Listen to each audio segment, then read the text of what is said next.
누가복음 18장 15절에서 17절까지 나오는 말씀입니다. 예수님께서 이 어린아이들을 꾸짖는 제자들에게 화를 내시면서 어린아이가 내게 가까이 오는 것을 금하지 말라 라고 하신 말씀입니다. 그래서 예수님은 어린아이들을 가까이 부르시고 하나님의 나라가 이런 사람의 것이다 라고 말씀을 하신 내용을 통해서 우리에게 주시는 은혜를 나누고자 합니다. 15절을 같이 읽겠습니다. 만져주심을 바라고 자기 어린 아기를 데리고 오매 제자들이 꾸짖거늘 부모들이 어린 아기들을 데리고 예수님께 나왔습니다. 이 본문에는 예수님의 만져주심을 바라고 왔다라고 기록이 되어 있는데요, 그냥 예수님께서 귀여워요 하고 이렇게 만져주시는 것을 원하는 게 아니고요, 예수님께서 어린아이들의 머리에 손을 얹고 안수기도 해주기를 바랬던 것입니다. 그것이 부모들이 기대했던 예수님의 만져주심이었습니다. 유대인 어머니들에게 간절한 소망이 있었다면 그거는 자신의 자녀가 돌을 맞이할 때 훌륭한 랍비에게 축복 기도를 받는 것을 굉장히 큰 영광으로 여겼다고 합니다. 그래서 당시에 유대인의 돌잔치는 이렇게 축복 기도를 받는 것이 아주 귀한 것으로 여겼고요, 그런 마음으로 아기들을 데리고 예수님께 나아온 것입니다. 만져주심을 바라고 예수님께 온 아이들을 제자들이 막은 게 아니라 꾸짖었다는 거예요. 제자들은요, 예수님의 여정이 어린 아이들 때문에 지체된다 이렇게 여겼던 것 같습니다. 혹은 예수님이 하나님 나라를 선포하기에 너무 바쁘신데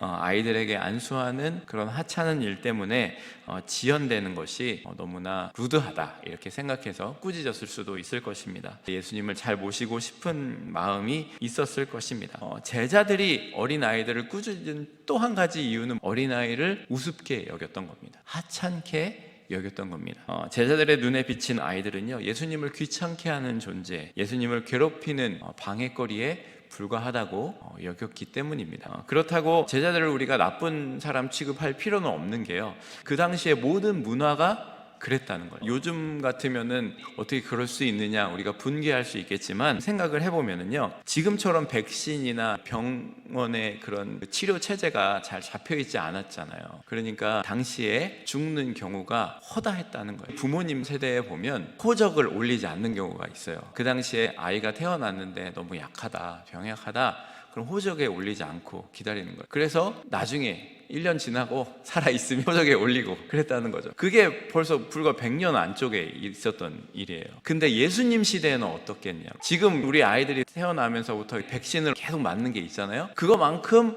아이들이 죽을 확률이 많은 거예요. 근데 그 당시에 아무것도 없었잖아요. 그러니까 더 어려웠겠죠. 당시 아이들은요, 사랑받는 대상이 아니라 가족들에게 큰 관심 받지 못하고 아무 권리도 없고 아무 가치도 없었던 그런 상태였습니다. 그런데 존경받는 선생님이신 예수님께서 말씀을 전하는데, 제자들은요, 스승을 위해서 배려한다고 가까이 오지 못하게 했는데 예수님께서 그 행동을 보시고 이 사건에 대해서 마가는 이거를 정확하게 기록했어요. 뭐라고 했냐면, 예수님께서 보시고 노하시어 라고 하십니다. 그런 행동을 보시고 예수님께서 화를 내시면서 어린아이들이 예수님께 오지 못하는 것을 막지 말라라고 하셨다는 겁니다. 예수님께서 스승을 배려하는 차원에서 제자들이 그렇게 행동했다는 것 모르셨을까요? 아셨죠? 그럼 왜 그것을 두고 왜 화를 내셨을까요? 제자들이 바리새인처럼 행동하고 있기 때문에 그런 거예요. 바리새인이 스스로 자신이 의롭다고 여기고요, 기도하는 세리를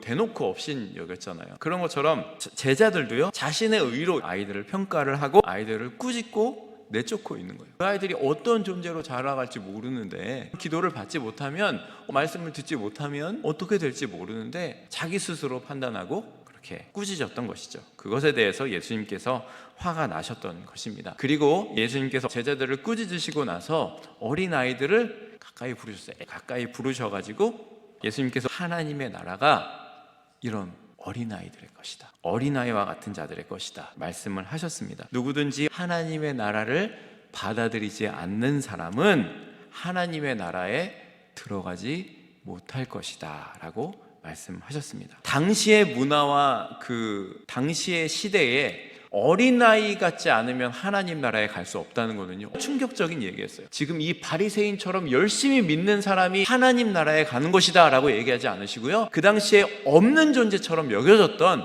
어린아이들과 같지 않으면 하나님 나라에 들어갈 수 없다. 어린아이와 같이 받아들이지 않는 자는 결단코 하나님의 나라에 들어갈 수 없다라고 얘기하셨을 때에 그 당시에 모였던 사람들의 그 충격과 반응은 이루 말할 수가 없었을 것이라는 겁니다. 유대인들에게는 말도 안 되는 소리를 하신, 그때까지 누구도 무가치한 그 어린아이들과 최상의 가치인 하나님 나라를 연결하지 않았는데, 예수님께서 그만큼 어린아이들을 소중히 여기시고 어린아이와 같아야 된다라고 말씀하시면서 하나님 나라를 바라보고 사는 사람들이 어때야 되는가를 이 말씀을 통해서 가르쳐주고 계셨던 것이었습니다. 이 예수님의 이 나이와 같아야 된다라는 말을 잘못 오해하면 안 됩니다. 어린아이이기 때문에 당연히 하나님 나라에 간다라는 말이 아니에요. 어린아이는 순수하기 때문에 천국에 그냥 들어간다는 말도 아닙니다. 어린아이들도 죄인이고요, 어린아이들도 예수님을 믿고 회개해야 천국에 갈 수 있다는 겁니다. 어린아이와 같이 하나님의 나라를 받아들이지 않으면 들어갈 수 없다고 말씀하시는 거예요. 예수님께서는요, 당시의 사람들의 생각과 그 판단과는 전혀 다른 관점으로 다가가시면서 제자들에게 가르치고 계시는 겁니다. 하나님 나라를 바라보고 사는 자로, 제자로 앞으로 너희에게 다가올 그런 핍박 속에서도 너희가 하나님 나라를 바라보는 자로 살기 위해서는 어린아이와 같아야 된다라고 말씀하신 겁니다. 어린아이에게 부모는 어떤 존재일까요? 그냥 있으면 좋고 없으면 말고 그런 존재인가요? 갓난아이들, 그 아이에게 부모는 어떤 존재인가요? 절대적이죠. 아이에게는요, 선택권이 없어요. 그냥 그 부모가 전부인 거예요. 전 부모의 자질이 없는 사람이 자기 분풀이로 아이를 대하고 때리며 키워도요, 그 부모의 논리와 방식과 그 행동이 잘못되어도요, 그 아이에게는요 부모가 전부인 거예요. 모든 거예요. 아이를 키우면서 제 기분과 감정이 우선돼서 키웠던 때가 되게 많았던 것 같아요. 감정적으로 아이를 혼내고 나무란 적도 많았고요, 부족했던 것 같아요. 다시 아이를 키우면 내가 잘할까? 자신 없습니다. 좋은 아빠 못 될지도 몰라요. 되게 부족해요. 근데요, 제 아이들은요, 제가 많이 혼내고 그랬어도요, 조금 지나고 나면은요, 아무 일 없던 것처럼 저를 대해줬어요. 아무 일 없었던 것처럼. 제가 미안하다고도 많이 하거든요. 저 같으면 용서하지 못할 것 같은데 그냥 받아주는 거예요. 아이들은요, 사실 조건이 없어요. 부모라는 것에 대한 신뢰. 근데 어른들은요, 이 계산하는 태도가 다르잖아요. 어떻게 이렇게 할 수가 있지? 뭘 나한테 원하나? 계산하고 재고 그러잖아요. 근데 아이들은요, 너무 해맑아요.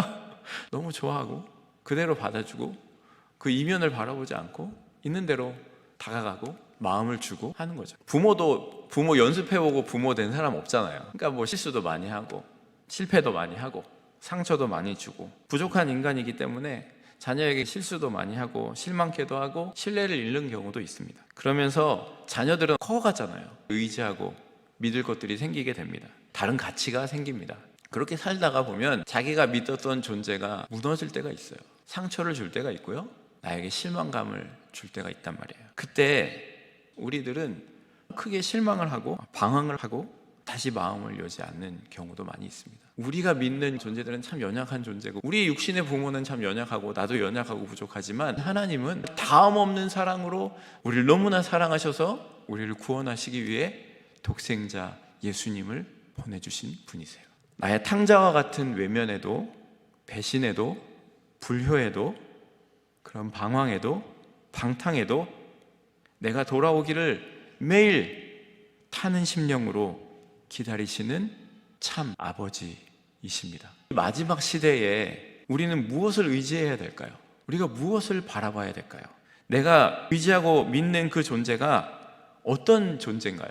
우리는 얼마나 연약한지 얼마나 허무한지 알아야 돼요.